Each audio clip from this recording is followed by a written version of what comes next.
नमस्कार दोस्तों, मैं आर्य सर आपका अपनी YouTube क्लास में स्वागत करता हूं। आशा करता हूं आप सब घर पर होंगे, सुरक्षित होंगे। चलिए आज हम बात करते हैं हिंदी का भाग 20, जिसमें हम बात करेंगे संधि की। तो जो संधि होती है उसके बारे में जिक्र करते हैं अभी। ठीक है, इसके पहले हमने आपको रस, छंद, अलंकार, टोटल 19 भाग में हमने आपको बताया है रस, छंद, अलंकार को। आज भाग 20 हम आपको बताएंगे, जिसमें आपको संधि बताएंगे। संधि को अंग्रेजी में कंजक्शन कहते हैं। क्या कहते हैं? कंजक्शन। इंग्लिश में कंजक्शन कहते हैं किसको? संधि को। ठीक है, तो जो संधि होती है उसके बारे में जानते हैं कि संधि होती क्या है, कितने प्रकार की होती है, कौन कौन से होते हैं, इनको हम पहचानेंगे कैसे, ये सारी चीजें जो होती हैं उसके बारे में हम जानकारी प्राप्त करते हैं। तो यहाँ पर जो होता है अर्थ किसका? संधि का। संधि का अर्थ होता है, संधि आपने युद्धों में सुना होगा, यानी किसी सीरियल को देखा होगा या रामायण महाभारत देखा होगा, तो वहां पर संधि की चर्चा की जाती है। संधि की चर्चा का मतलब ये होता है कि कहा जाता है कि संधि कर लीजिए। संधि करने का मतलब ये है मेल कर लीजिए, यानी दोस्ती कर लीजिए, आपस में मिल जाइए, ना कि अलग अलग रहिए। ठीक है, तो यहाँ भी वही कह रहा है कि संधि का अर्थ जो होता है वो मेल या संयोग होता है, यानी दो अलग चीजें हैं, उन दोनों को आपस में जोड़ देना ही आपका क्या कहलाता है? संधि कहलाता है। ठीक है, तो जो अर्थ होता है संधि का वो मेल या संयोग होता है, या समझौता होता है, या एक तरह का वर्ण विकार होता है। क्या? संधि। ठीक, संधि की परिभाषा हम जानते हैं, तो संधि आप जान गए कि दो वर्णों को जोड़ने से जो बनता है वही संधि होती है, या दो वस्तुओं के मिलने से मिल जाने से जो वस्तु नहीं बनती उसको संधि कहते हैं। ठीक है, परिभाषा अगर देखें तो दो वर्णों के मेल से होने वाले विकार को, दो वर्णों के मेल से होने वाले विकार को ही संधि कहते हैं। जैसे वर्ण या स्वर या व्यंजन। ठीक है, इन दोनों के मेल से जो विकार उत्पन्न होता है वही आपकी संधि कहलाती है। या दूसरे शब्दों में हम कह सकते हैं जब दो अक्षरों के मिलने से तीसरे शब्द की रचना होती है। हम अगर दूसरे शब्दों में बात करें तो क्या कह रहा है कि जब दो शब्दों के मिलने से या दो अक्षरों के मिलने से किसी तीसरे शब्द की रचना होती है, वहां पर आपका संधि होती है। ठीक है, संधि विच्छेद, ये तो संधि हो गई। संधि किसे कहते हैं? तो यहाँ पर कह रहा है कि दो अक्षरों दो शब्दों के मेल से जो तीसरे शब्द की उत्पत्ति होती है वही आपकी संधि होती है। संधि जो होती है, एक संधि होती है, एक संधि विच्छेद होता है इसी में। ठीक है, संधि विच्छेद का मतलब ये है जब दोनों अलग अलग रहते हैं तो उसको संधि विच्छेद कहते हैं। जब दोनों एक हो जाते हैं यानी जुड़ जाते हैं तो वहां पर संधि हो जाती है। ठीक है, संधि विच्छेद किसे कहते हैं? तो उन पदों को मूल रूप में पृथक कर देना, उन पदों को मूल रूप में पृथक कर देना संधि विच्छेद कहलाता है। जैसे यहाँ पर हमने लिखा है शिवालय। ठीक है, शिवालय, तो यहाँ पर अगर ये तो संधि है, ठीक है, शिवालय संधि है। अगर हम इसको अलग कर देंगे यानी संधि विच्छेद कर देंगे तो हो जाएगा शिव धन आलय, यानी शिव जी का घर। आलय मीन्स घर होता है, शिव को शिव ही रहेगा। ठीक है, तो यहाँ पर शिवालय का संधि विच्छेद क्या होगा? शिव धन आलय, तो हो जाएगा शिवालय। ठीक है, तो ये संधि है, इसका हम संधि विच्छेद करेंगे तो शिव धन आलय हो जाएगा। ठीक है, तो उसे ही संधि विच्छेद कहते हैं, यानी दो एक शब्द को दो शब्दों में विभाजित करना ही आपकी संधि विच्छेद कहलाता है। या उन पदों को मूल रूप में पृथक कर देना, यानी जिन जिन शब्दों से मिलकर जो शब्द बना है यानी संधि बनी है उनको मूल रूप में अलग अलग कर देना ही आपका संधि विच्छेद कहलाता है। चलिए हम इसको संधि विच्छेद जान लेते हैं। संधि विच्छेद क्या होता है? तो यहाँ पर अगर हम विद्यार्थी लिख देते हैं, विद्यार्थी, विद्यार्थी को हम विद्याधन अर्थी लिखेंगे। क्या लिखेंगे? विद्याधन अर्थी, वो क्या हो जाएगा? विद्यार्थी।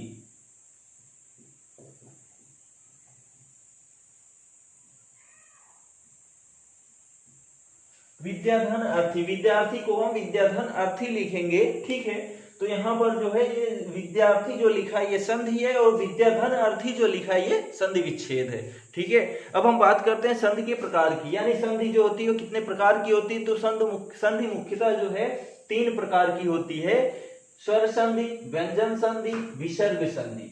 कौन कौन सी संधियां होती हैं? स्वर संधि, व्यंजन संधि और विसर्ग संधि होती है। ठीक है, तो जो संधि होती है वो 3 प्रकार की होती है: स्वर, व्यंजन और विसर्ग संधि। ठीक, अब हम बात करते हैं जो संधि के प्रकार थे, ये तो 3 प्रकार हैं, स्वर, व्यंजन और विसर्ग संधि। अब इसमें पहला जो है वो स्वर संधि है। स्वर संधि भी जो होती है वो 5 प्रकार की होती है। कितने प्रकार की होती है स्वर संधि? 5 प्रकार की स्वर संधि होती है। अब बात करते हैं कि स्वर संधि किसे कहते हैं। ठीक है, तो दो स्वरों के पास पास आने से जो संधि बनती है, दो स्वरों के पास पास आने से जो संधि बनती है उसे ही आप क्या कहते हैं? स्वर संधि कहते हैं। ठीक है, दो स्वरों के पास पास आने से जो संधि बनती है वही आपकी स्वर संधि कहलाती है।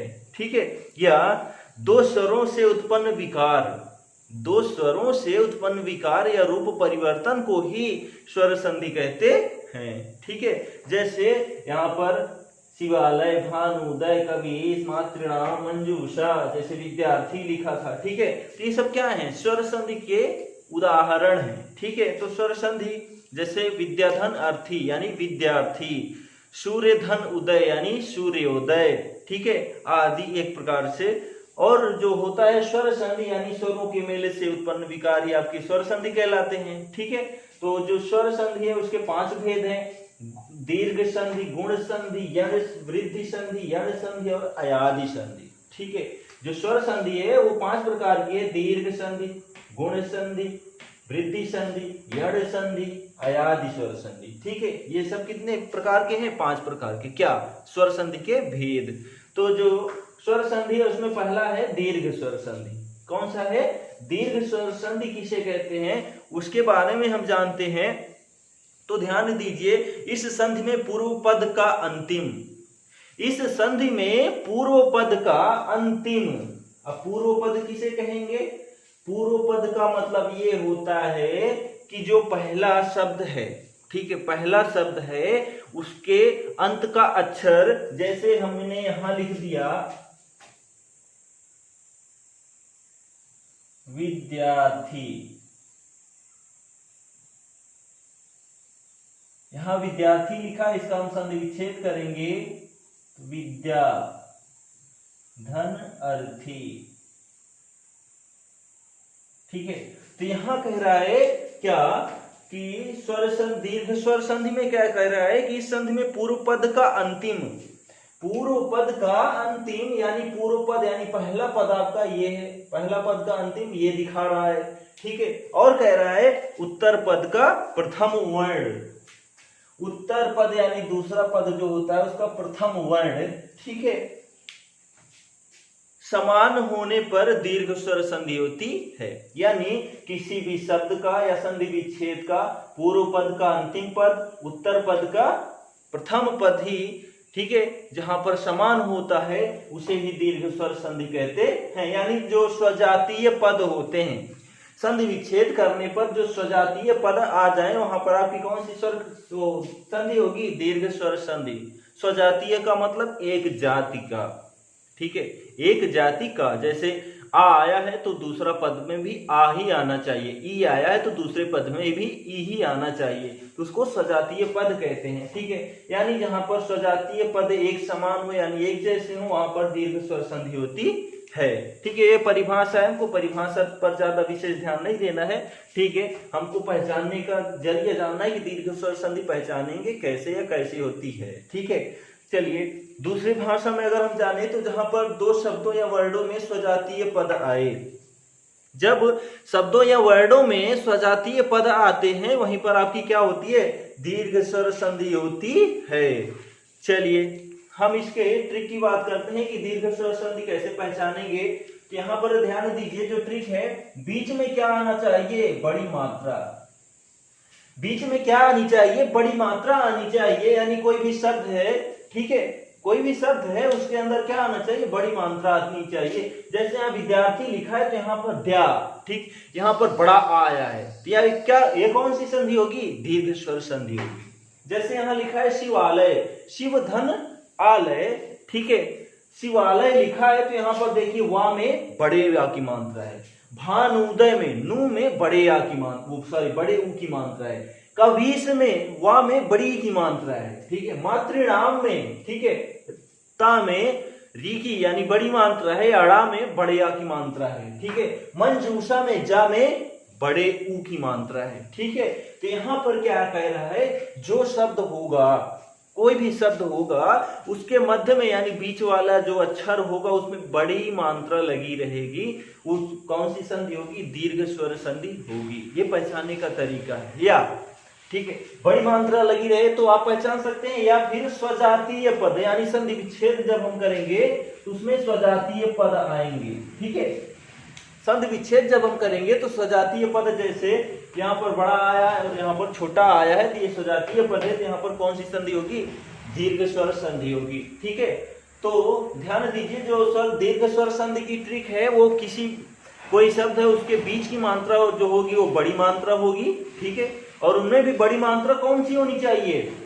बड़ा आ, बड़ी ई, ठीक है, री या बड़ा ऊ। ठीक है, ये मात्राएं होंगी, अदरवाइज और कोई मात्रा नहीं होगी किसमें? दीर्घ स्वर संधि में। ठीक है, या संधि विच्छेद आप करेंगे तो स्वजातीय पद आएंगे, जैसे आ धन आ बराबर बड़ा आ, ठीक है, ई धन ई बराबर बड़ी ई, ठीक है, री धन री बराबर री, ठीक, ऊ धन ऊ बराबर बड़ा ऊ, ठीक है, आदि स्वजातीय पद होते हैं किसमें? दीर्घ स्वर संधि में। ठीक है, चलिए हम उदाहरण देखते हैं।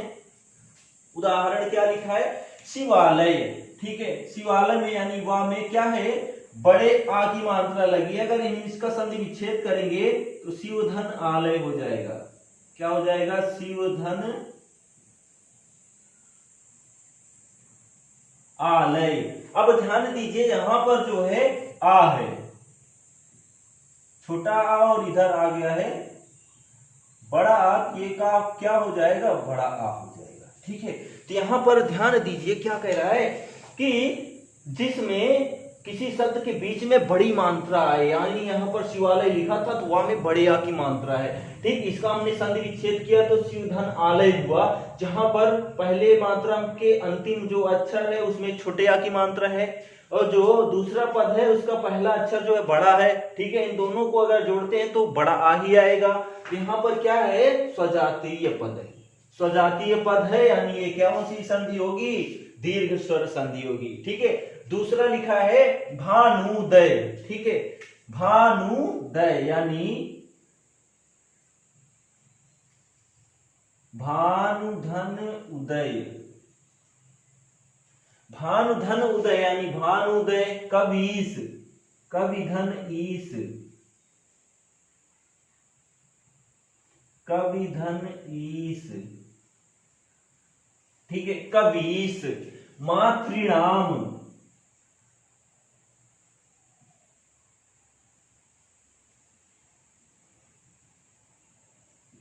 मातृधन ऋणाम, मातृणाम। ठीक है, आगे है मंजूषा, मंजुधन ऊषा,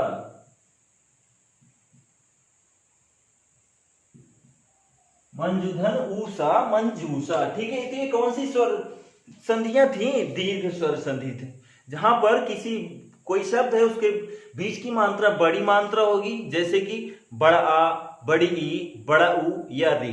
ठीक है, वहां पर कौन सी संधि होगी? दीर्घ स्वर संधि। या संधि विच्छेद करने पर उसका पद जो होना चाहिए यानी अक्षर या वर्ण होनी चाहिए वो स्वजातीय होने चाहिए, तभी वहां पर कौन सी संधि होगी? दीर्घ स्वर संधि। ठीक है, हम दूसरा बात करते हैं, तो दीर्घ स्वर संधि हो गई। ठीक, दूसरी बात करते हैं गुण स्वर संधि किसे कहते हैं? तो ध्यान दीजिएगा गुण स्वर संधि किसे कहते हैं? तो इस संधि में पूर्व पद के अंत में, इस संधि में पूर्व पद के अंत में, पूर्व पद आप जान ही रहे हैं जो पहला शब्द होता है संधि विच्छेद करने पर, पूर्व पद के अंत में आ या आ आए, यानी बड़ा आ या छोटा आ आए। ठीक है, बड़ा आ छोटा आ और बड़ा आ आए। ठीक, और कह रहा है उत्तर पद का प्रथम वर्ण, जो दूसरा पद होगा उसका प्रथम वर्ण कैसा होना चाहिए? छोटी ई, बड़ी ई, छोटा ऊ, बड़ा ऊ, री, री, कोई भी हो तो दोनों के स्थान पर क्रमशः ए, ओ, अल हो जाता है। किसमें? गुण स्वर संधि में। ठीक है, यानी आ यानी छोटा आ और बड़ा आ के साथ क्या आएगा? छोटी बड़ी, छोटा ऊ, बड़ा ऊ और री आए तो वहां पर क्या हो जाता है? ए, ओ, अल हो जाता है। क्यों? कब? जब शब्द हम बनाएंगे तब संधि विच्छेद के बाद। ठीक है, तो ध्यान दीजिए, इसकी ट्रिक हम देखते हैं किसकी, गुण स्वर संधि की। तो इसमें क्या कह रहा है, बीच में ए या ओ की मात्रा है, यानी कोई भी शब्द है उसके बीच में ए या ओ की मात्रा है। जैसे यहाँ लिखा है महोदय, ठीक है, तो यहाँ पर बीच में आप देख रहे हैं ओ की मात्रा लगी है। यहाँ पर लिखा है महेश, यहाँ पर बीच में ए की मात्रा लगी है। यहाँ लिखा है देवर्षि, ठीक है, तो यहाँ पर जो देवर्षि लिखा है यहाँ पर अर की मात्रा आई है, ठीक है, बीच में देवर, देवर यानी अर आया है। यहाँ पर सुरेंद्र लिखा है, यहाँ भी ए की मात्रा आई है बीच में। यहाँ पर परोपकार लिखा है, यहाँ पर ओ की मात्रा आई है बीच में, ठीक है। ये कौन सी संधि होगी, गण स्वर संधि होगी, ठीक है, जहां पर ए ओ और अर की मात्रा कहां पर आई, किसी शब्द के बीच में, ठीक। या आ और आ, ठीक है, यानी छोटा आ और बड़ा आ के साथ क्या है, छोटी बड़ी, छोटा ऊ बड़ा ऊ और री, कब, संधि विच्छेद करने पर, यानी जो पहला शब्द होगा संधि विच्छेद करने पर उसमें पहले शब्द का अंतिम जो अक्षर या स्वर होगा या व्यंजन होगा उसमें छोटा आ या बड़ा आ आना चाहिए। उसके साथ जो उत्तर पद होगा यानी दूसरा पद होगा संधि विच्छेद का, उसका पहला शब्द क्या होना चाहिए, छोटी बड़ी, छोटा ऊ बड़ा ऊ या री होना चाहिए। तब वहां पर कौन सी संधि होगी, गुण स्वर संधि होगी, ठीक है। चलिए ये तो हो गई। अब इसमें हम उदाहरण के जरिए देखते हैं। महोदय लिखा है, क्या लिखा है, महोदय यानी महाधन उदय, महाधन उदय यानी जो पहला शब्द है उसमें बड़े आ की मात्रा लगी है, ठीक है, और जो दूसरा शब्द है उसमें ऊ की मात्रा लगी है, ठीक है। यानी यहां पर क्या हो गया कि आ धन आ के साथ क्या होगा, ई ऊ और री, ठीक। यहां भी वही हुआ कि बड़े आ के साथ किसकी मात्रा आई, ऊ की आई, इसलिए यहां पर कौन सी संधि होगी, गुणस्वर संधि होगी। महेश लिखा है, महाधन ईश, महाधन ईश, ये होगा महेश, ठीक है। तीसरा हम बात करते हैं देवधन ऋषि,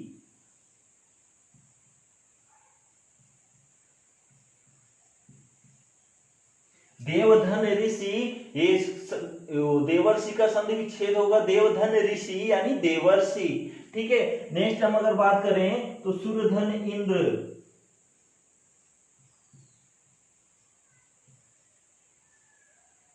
सुरधन इंद्र यानी सुरेंद्र का संधि विच्छेद क्या होगा, सुरधन इंद्र होगा, ठीक है। नेक्स्ट है परोपकार यानी परधन उपकार,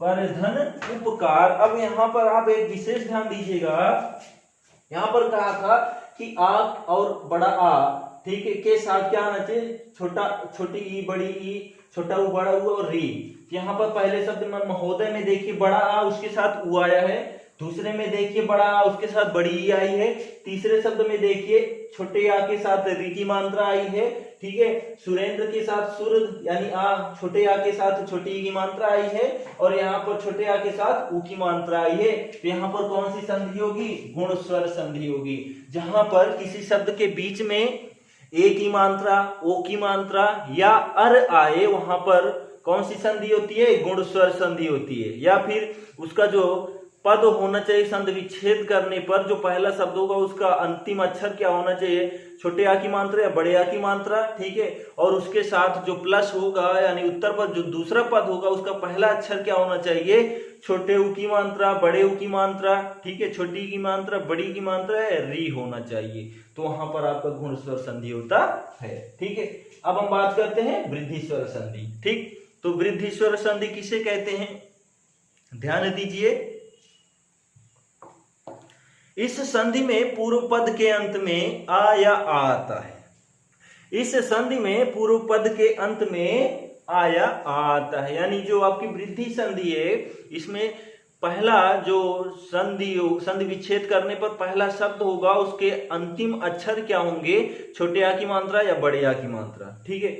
अब उसके बाद उत्तर पद में क्या होगा कि उत्तर पद का प्रथम वर्ड जो होगा ए या ए होगा, ठीक है, ओ या औ होगा, इन दोनों में से कोई भी हो सकता है। तो दोनों के स्थान पर क्रमशः ए औ हो जाता है, ए और औ हो जाता है। किसमें? वृद्धि संधि में। यानी कि जो वृद्धि संधि है, वृद्धि स्वर संधि है, एक कोई शब्द है, उसके बीच का अक्षर जो होगा उसमें अ की मात्रा या औ की मात्रा लगी रहेगी, तो वहां पर कौन सी संधि होगी? वृद्धि स्वर संधि होगी, ठीक है। यानी कोई भी अक्षर है, कोई भी शब्द है, उसके बीच का अक्षर अगर औ की मात्रा या अ की मात्रा का है, ठीक है, तो कौन सी संधि होगी? वृद्धि स्वर संधि होगी, ठीक। या फिर छोटे आ और बड़े आ, जो पहला शब्द होगा उसका अंतिम अक्षर जो होगा उसमें छोटे आ की मात्रा या बड़े आ की मात्रा लगी रहेगी, उसके बाद जो दूसरा पद होगा संधि विच्छेद करने पर उसका जो पहला अक्षर होगा उसमें ए की मात्रा, आई की मात्रा, ओ की मात्रा, औ की मात्रा लगी रहेगी, तब भी वहां पर कौन सी संधि होगी? वृद्धि स्वर संधि होगी, ठीक है। तो चलिए हम ध्यान देते हैं शब्दों के माध्यम से कि जब किसी शब्द के बीच में अ की मात्रा या औ की मात्रा आए या संधि विच्छेद करने पर छोटा आ और बड़ा आ के साथ, ठीक है, ए ऐ ओ औ आए, वहां पर आपकी वृद्धि स्वर संधि होती है। हम बात करते हैं शब्द की, यहां पर लिखा है सदैव। क्या लिखा है? सदैव की अगर हम संधि विच्छेद करेंगे तो हो जाएगा सदा धन एव। क्या हो जाएगा? सदा धन एव। तो यहाँ पर ध्यान दीजिए, जो पहला शब्द है उसका अंतिम क्या है? वर्ण। तो यहाँ पर जो है मात्रा क्या आई है? बड़ा आ आई। क्या आई है? बड़ा आ। उसके बाद जो दूसरा शब्द है उसके पहले अक्षर की मात्रा क्या है? ए है, ठीक है। तो इसलिए कौन सी संधि होगी? वृद्धि स्वर संधि होगी, ठीक है। चलिए दूसरे में देखते हैं, महोज लिखा है, यहाँ पर हो जाएगा महाधन ओज। क्या हो जाएगा? महाधन ओज। यानी पहले अक्षर में जो अंतिम वर्ण होगा उसमें बड़े आ की मात्रा, और जो दूसरा शब्द होगा उसका प्रथम वर्ण क्या होगा? ओ की मात्रा। तो यहाँ पर कौन सी संधि? वृद्धि स्वर संधि। महोज का महाधन ओज, ठीक है। वन औषधि लिखा है, यानी वन धन औषधि।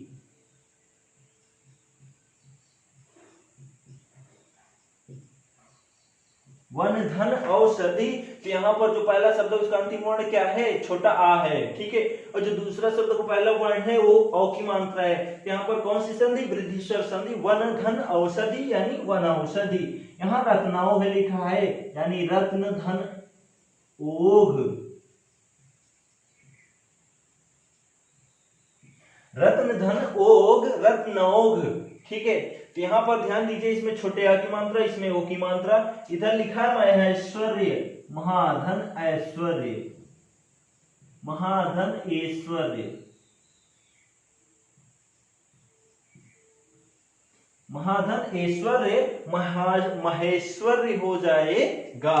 तो यहाँ पर आप ध्यान दीजिए कि छोटे आ और बड़े आ के साथ संधि विच्छेद करने पर क्या होगा कि जो दूसरा शब्द होगा उसका पहला अक्षर क्या होगा? छोटे ए की मात्रा या आई की मात्रा या ओ की मात्रा या औ की मात्रा होती है। या कोई भी शब्द है उसके बीच में आई की मात्रा या औ की मात्रा लगी हो, तब भी वहां पर कौन सी संधि होगी? वृद्धि स्वर संधि होगी। जैसे यहाँ सदैव लिखा था, बीच का अक्षर जो है उसमें क्या कौन सी मात्रा लगी है? आई की लगी है, ठीक है। यहाँ पर महोज लिखा है, यहाँ पर भी औ की मात्रा लगी है बीच में। यहाँ वनौषधि लिखा है, यहाँ भी औ की मात्रा। यहाँ पर रत्नौघ लिखा है, यहाँ भी औ की मात्रा। यहाँ पर महेश्वर लिखा है, यहाँ पर ऐ की मात्रा, ठीक है। तो इससे के जरिए हम जो है पहचान पाएंगे कि कौन सी संधि है, ठीक है। तो जो दीर्घ स्वर संधि थी उसमें क्या कह रहा है? बीच में कोई भी शब्द है उसमें बीच में बड़ी मात्रा होनी चाहिए। जैसे बड़ा आ, बड़ी ई, बड़ा ऊ या री। जो गुण स्वर संधि है उसमें कहता है कि बीच में किसी भी शब्द के बीच में ओ की मात्रा या ए की मात्रा होनी चाहिए। जैसे महोदय, महेश, देवर्षि या सुरेंद्र, ठीक है। वृद्धि स्वर संधि में क्या कह रहा है कि जहां पर किसी शब्द के बीच में अ की मात्रा या औ की मात्रा आती है वहां पर वृद्धि स्वर संधि होती है। जैसे सदैव, महोज, वनौषध, रत्नौघ, ठीक है। ये क्यों हमने आपको दीर्घ स्वर संधि, गुण स्वर संधि और वृद्धि स्वर संधि के बारे में जानकारी प्रदान करवाई। ठीक है, आशा करता हूं आपको पसंद आया होगा, समझ में आया होगा। मैंने दो ट्रिक के माध्यम से आपको समझाने की कोशिश की है। एक तो किसी भी शब्द के बीच में कोई मात्रा लगी है तो उसके जरिए हम कौन सी संधि ये पहचान सकते हैं, या फिर संधि विच्छेद करने के बाद यानी संधि विच्छेद करेंगे तो उसमें कौन सी मात्रा लगी रहे किसके जरिए हम पहचान सकते हैं। इन दोनों के माध्यम से आपको समझाने की कोशिश की है। आशा करता हूँ आपको समझ में आया होगा। ठीक है, तो दीर्घ स्वर संधि, गुण स्वर संधि और वृद्धि स्वर संधि के बारे में हमने आपको बताया। उसके बाद नेक्स्ट भाग में हम बताएंगे अण स्वर संधि और अयादि स्वर संधि, और उसके बाद व्यंजन संधि और विसर्ग संधि के बारे में चर्चा करेंगे। ठीक है, चलिए आज की क्लास यहीं पर द एंड होती है। जय हिंद, धन्यवाद।